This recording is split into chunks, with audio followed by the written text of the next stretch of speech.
a taça. Ninguém entregou, ele ia buscar. A taça pro presidente. Agora sim, o Marcelo Viana, que é delegado da Federação, diretor de competições, entrega a taça ao presidente. O Marcelo Viana, diretor de competições, entrega ao presidente, que vai entregar ao Hever, capitão do Flamengo, para a comemoração da Taça Guanabara. Flamengo campeão da Taça Guanabara, sobrando. Disparado, não há discussão quanto ao Flamengo ser campeão da Taça Guanabara nessa temporada. Qualidade do time, futebol apresentado. Levou o gol do Botafogo. O gol do Chiesa, no 3-1. O gol do Chiesa. Com o jogo já estava definido. E é interessante a gente colocar essa sobra, o Pascoal tem toda a razão, né?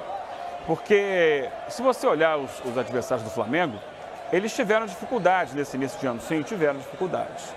O Botafogo remontando um elenco, o Vasco naquela crise política, chegou a jogar sem presidente por 2 partidas, jogadores saindo, jogadores chegando, o Fluminense numa crise enorme, perdeu o time inteiro. Mas a realidade é que o Flamengo, ele começou o campeonato com o time júnior. Sim. O Flamengo jogou as primeiras rodadas e foi ganhando todos os jogos. Então o Flamengo também teve dificuldades, cada um com seus problemas. Porque o Flamengo, como jogou a final da Copa Sul-Americana, saiu de férias bem depois de todo mundo. E ele foi trazendo os jogadores principais ao longo da Taça Guanabara. Só da metade para o fim é que entraram o Diego, Everton Ribeiro, o ceiflador chegou agora, o Henrique Dourado, ceiflador, que virou o apelido dele no Rio de Janeiro, chegou na estreia, na semifinal. Botafogo.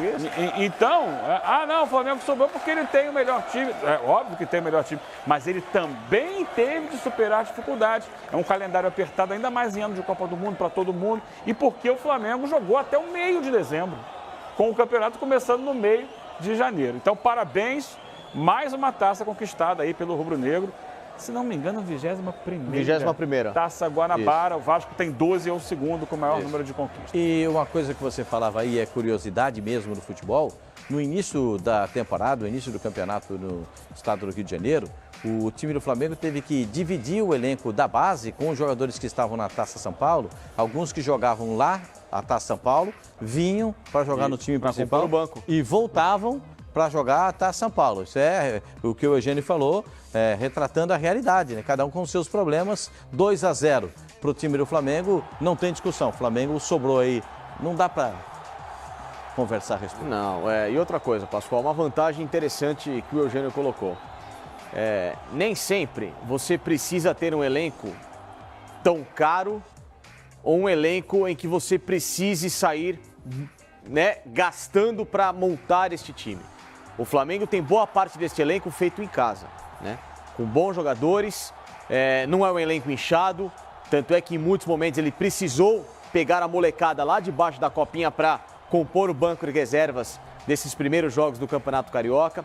Então o Flamengo trabalha com uma margem, Para jogar. E para jogar também. Não, é isso que é importante. O Flamengo não precisa ter um elenco inchado, nem caro, nem com aquele jogador chamado mediano, que você paga a cara e às vezes o cara tá lá, fica lá sendo um peso morto pro elenco. Tem um moleque que prefere estar no banco de reservas de um Diego, hoje de um Paquetá, mas de um Everton Ribeiro, de um Trauco, seja lá quem for o posicionamento desse garoto, mas com motivação para querer superá-lo, em vez daquele cara que fica acomodado.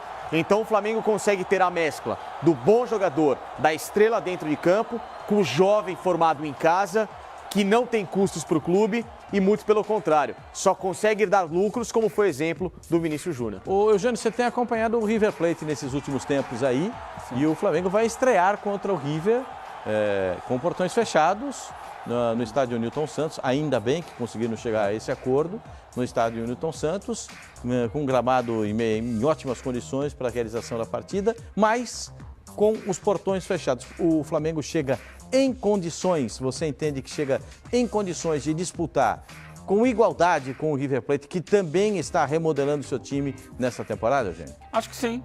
Acho que o Flamengo tem um time muito forte e que está entrando nesse ritmo, que está ganhando confiança, está entendendo as suas novas possibilidades a partir da chegada do técnico Paulo César Carpegiani. Eu acho que é um jogo muito interessante, difícil, é verdade, difícil, mas também difícil para o River Plate. Sim. A gente que acompanha o River sabe que é um time que tem alguns jogadores realmente de grande potencial técnico Mas o River não é uma equipe, coletivamente falando, que joga aquele futebol de encher os olhos. É um time que, quando vai para a Libertadores, coloca acima de tudo a intensidade em jogo, a pegada, aquele ritmo mesmo de competição mais alto possível. Com isso, o Flamengo precisa ter cuidado, porque não é o padrão do futebol brasileiro, não é o que o Flamengo costuma ter pela frente. E o River joga no máximo da intensidade, beirando, às vezes, partindo até para um pouco de violência, mas, ao mesmo tempo, tem jogadores que podem, em um lance, decidir partidas, a gente sabe disso. Mas com bola no pé, não é daqueles times de encher os olhos. É um time, repito, que vai ser duro para o Flamengo, mas o Flamengo tem condições de passar pelo River, assim como pode perder. Ô, Facincani, uma coisinha, a ausência da torcida. Sem a torcida do Flamengo no Engenhão para acompanhar a partida, no Newton Santos, a punição que o Flamengo tem que cumprir ainda, imposta pela Confederação Sul-Americana de Futebol, por conta da decisão, né, do que aconteceu no ano passado, atos e gestos lamentáveis, né, no Maracanã, na decisão que claro, fico muito chocado com tudo que a gente viu na Copa Sul-Americana. A ausência da torcida fará falta? Claro que sim, né? Não tenha dúvida. A torcida do Flamengo no Rio de Janeiro, ela é muito forte, né? Tudo bem que, mas na final da Sul-Americana o Maracanã estava lotado, o Flamengo perdeu, mas são outras circunstâncias. Mas a torcida realmente sempre faz muita diferença. O Flamengo é muito acostumada com decisões aqui no Rio de Janeiro e obviamente, em muitos jogos, acaba sendo o terceiro pulmão, né?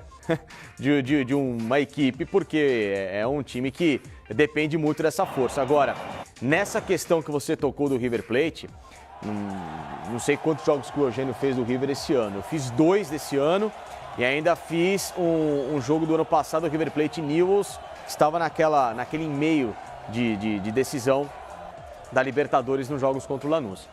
É uma equipe que coletivamente ela não existe. É um time extremamente individualista, depende demais de uma noite boa de Pity Martinez, de Nath Fernandes, né? Tem o Enzo Pérez e o Ponço como os volantes, mas jogadores que jogam extremamente abertos, né? Em relação taticamente, uma equipe que deixa o adversário jogar de uma forma assim muito fácil. Em muitos momentos o Pérez sobe muito, deixa até o Ponço sozinho. Um Flamengo, se tiver orientação e organização coletiva, até tática em relação ao River Plate, é uma equipe hoje, em 2018 no futebol, porque elenco por elenco são 2 bons times, 2 boas equipes, mas no futebol apresentado em 2018, o Flamengo se mostra muito mais coletivo e muito mais preparado para ganhar o embate contra o River Plate.